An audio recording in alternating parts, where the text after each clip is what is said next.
kids have a pool. We were taking the pool down yesterday. Put bug spray on while we were taking the pool down.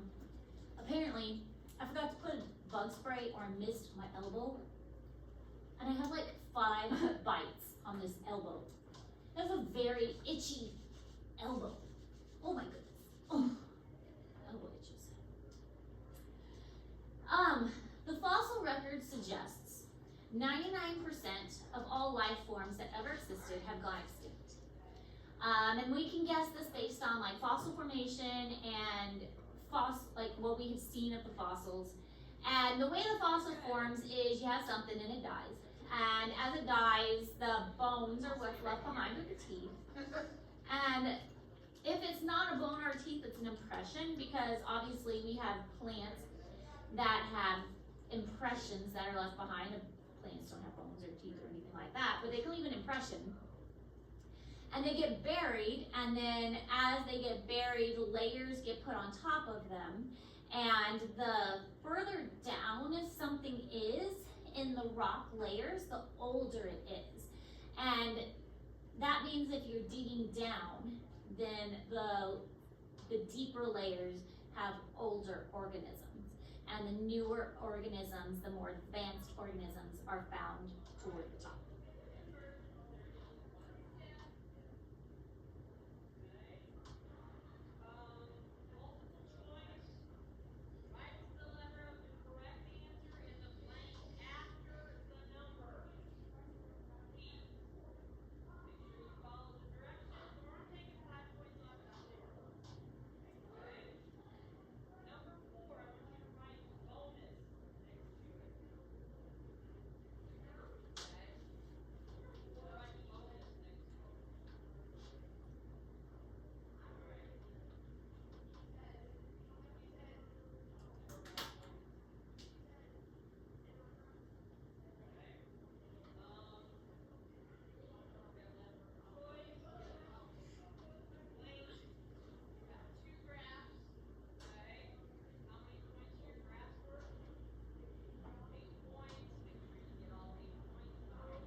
Pretty slow.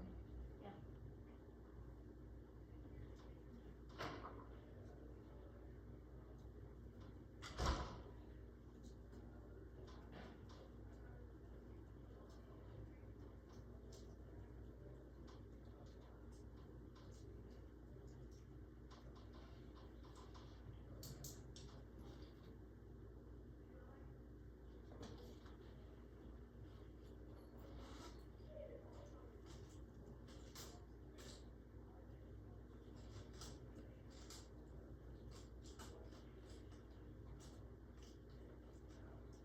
Alright, so evolution basically just means change over time. So how something has changed over time.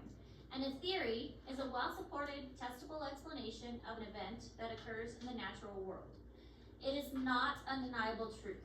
It is not the absolute end-all, be-all. It's just kind of our just best guess. This is what science thinks is happening and going on, and it's got a lot of evidence to support it.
right, so there's this guy named Charles Darwin. He wrote a book called On the Origins of the Species.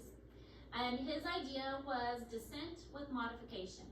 And that means that organisms started off as one thing, and they modified by genetic mutations, and it changed into something else. And that turned into a new species.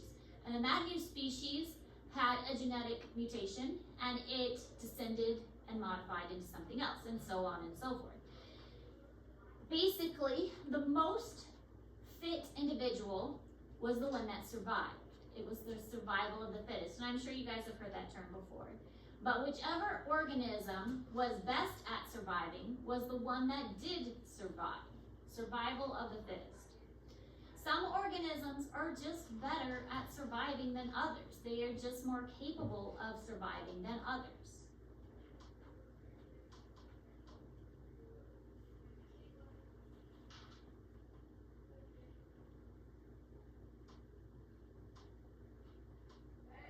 They don't start off as a new species.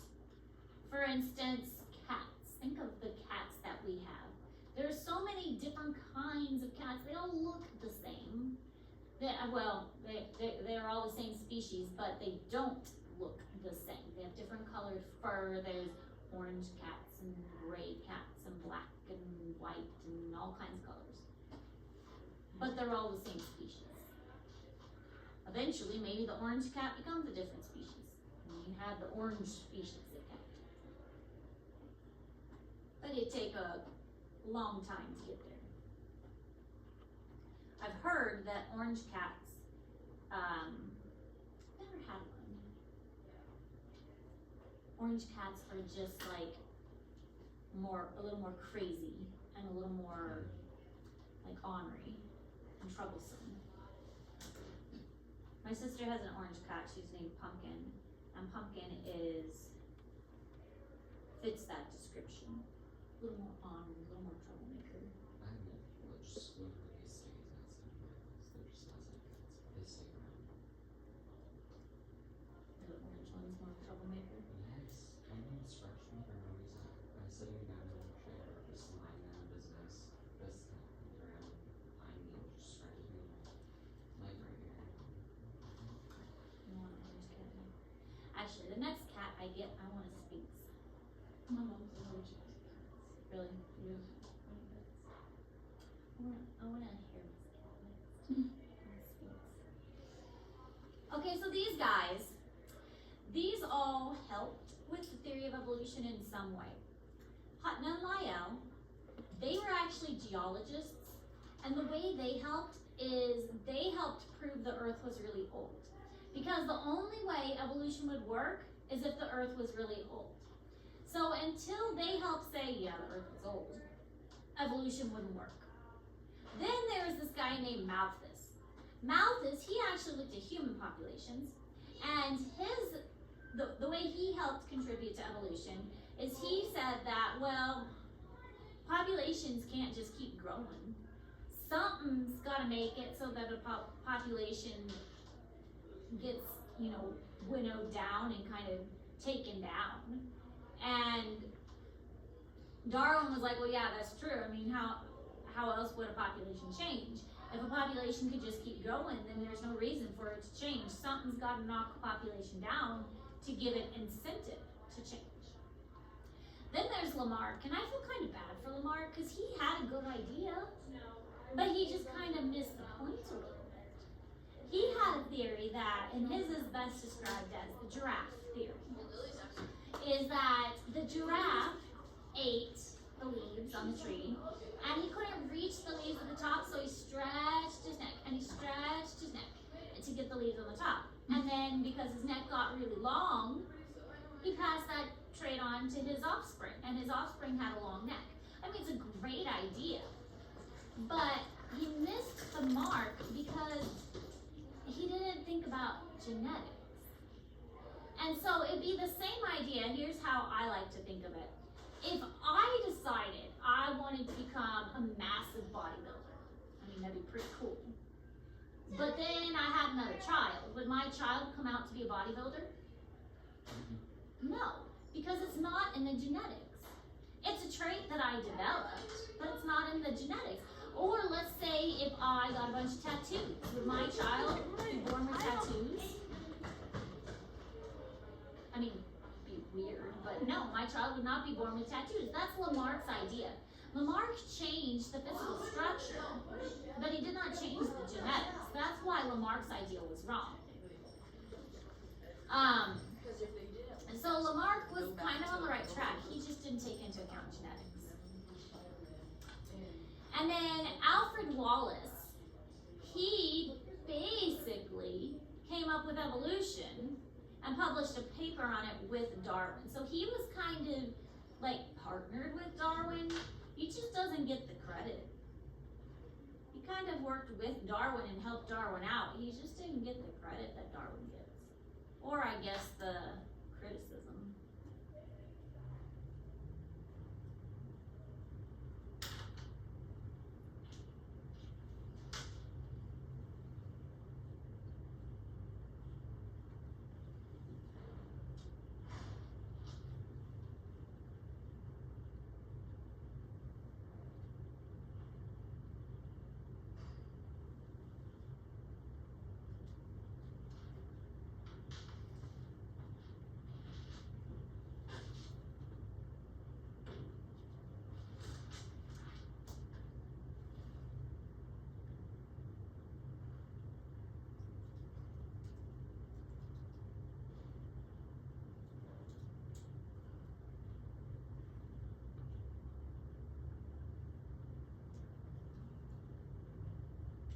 And there probably will be a question on your test about these different guys, how they contributed.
change in the inherited characteristics of a population of animals over time. So it's not just looking at an individual. I mean, an individual, if we're looking at an individual, it's called an adaptation, but we're looking at the entire population. An entire population has to change. If it's just one individual, we call it an adaptation or just a mutation. But if the entire population is shifting, then it's then it's evolution. And all of life today has evolved and diverged. And it used to live in the ocean. All life was in the ocean and eventually came onto land. All animals are related to each other according to the phylogenetic tree. And that phylogenetic tree started off as a single-celled organism that came from the ocean. And we can look at genetics, we can look at the fossil record, and all of that from that phylogenetic tree can be traced back to a single-celled creature from the ocean. But everything is broken off and advanced and evolved from that single-celled creature.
I find that interesting how all animals are like related.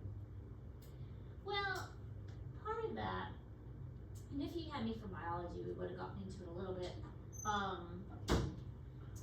It goes back to how we all share a lot of the same things, like the macromolecules, carbohydrates, lipids, proteins, nucleic acids. All of that's the same. But we also have like, the DNA structure is basically the same. We share the same basic building blocks, including same chemical components. All of that is still the same inside us. Even, like our nitrogen bases and stuff.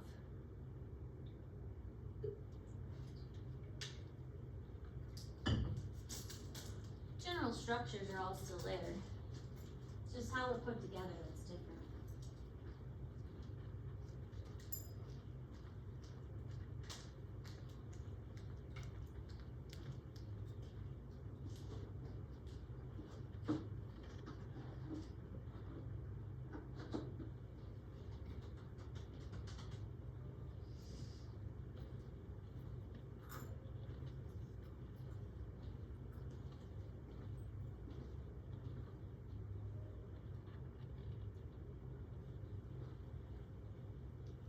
I was like, where did my iPad go?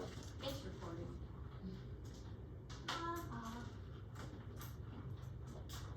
Somebody take it or move it. No, I did. I moved it. It's recording. How silly. All right, this is in Google Classroom.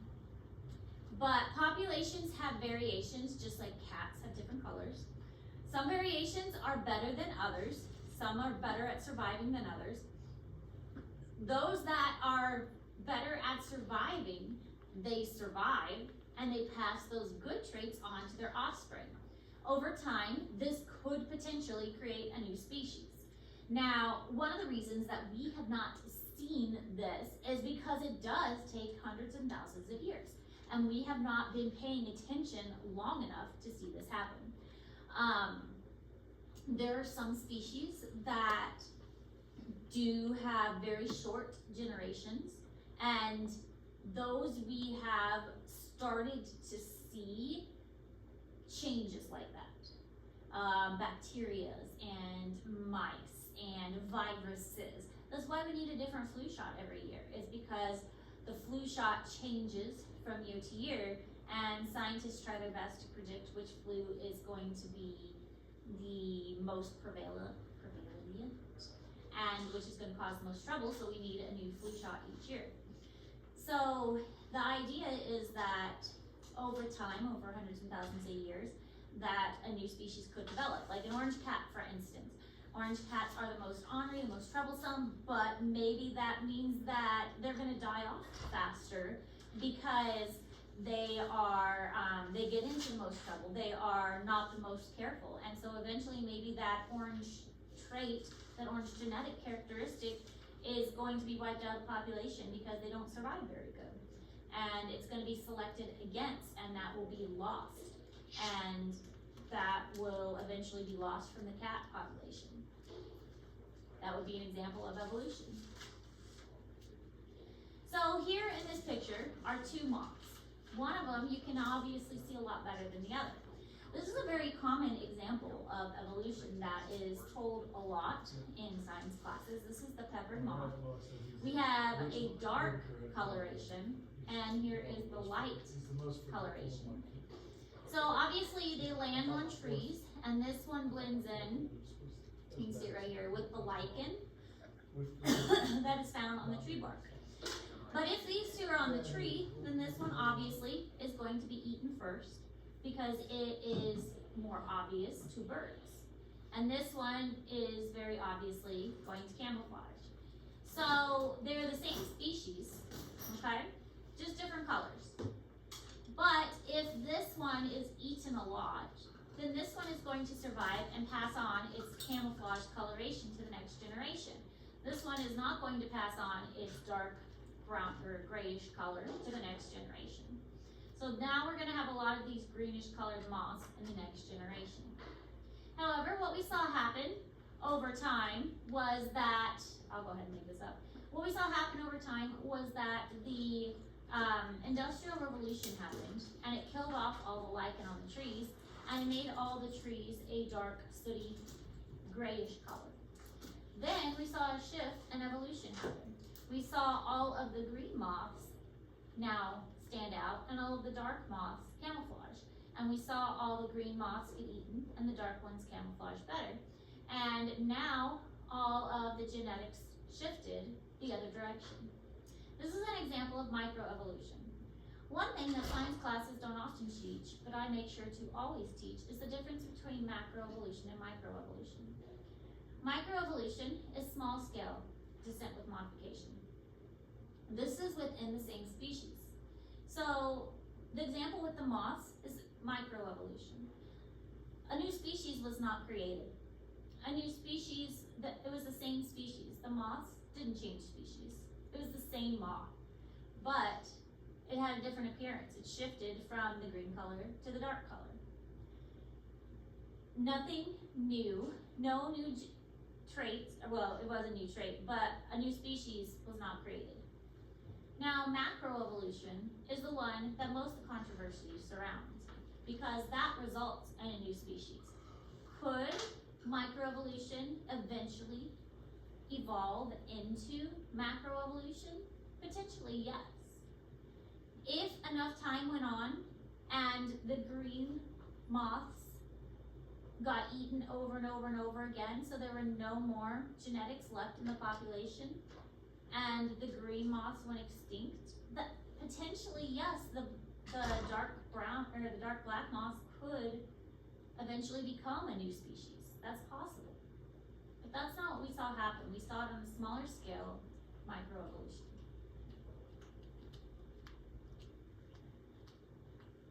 Most of the time when people think of evolution, they only think of the larger scale.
Alright, so here just a picture of macro versus micro.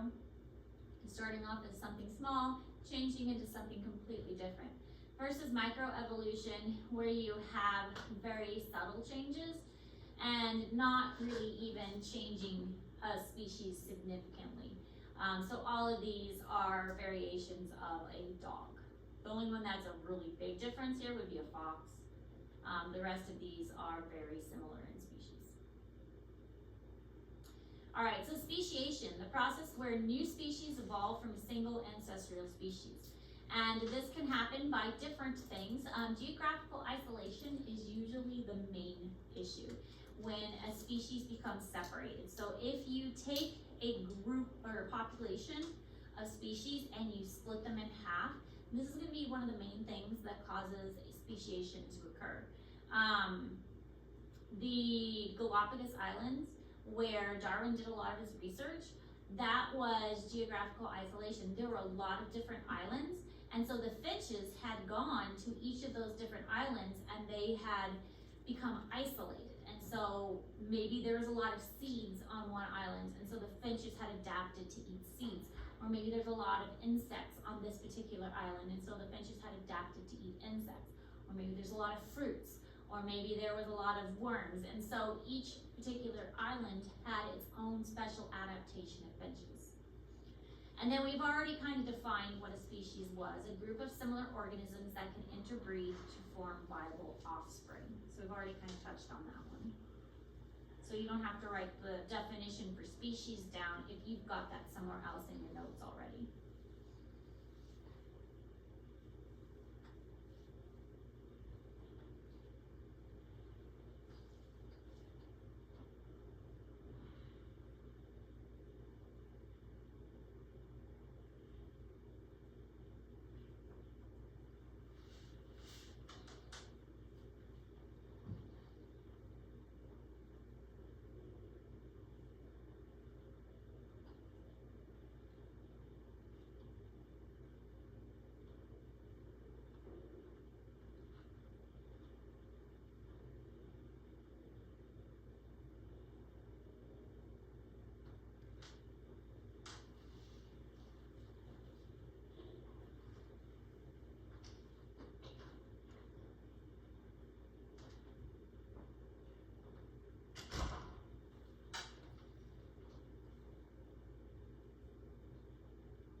So here you can see what happens. Here's our original population with a white rabbit, and then something divided the population. So this is what it looks like, and then here's our divide, and then eventually this is what this population looks like. It kind of turned to this dark gray color, and this one, while it maintained its white color, kind of got like fuzzier and floppier ears. So the ears extended and it got a little fuzzier. So this is geographic isolation. The population's changed over time.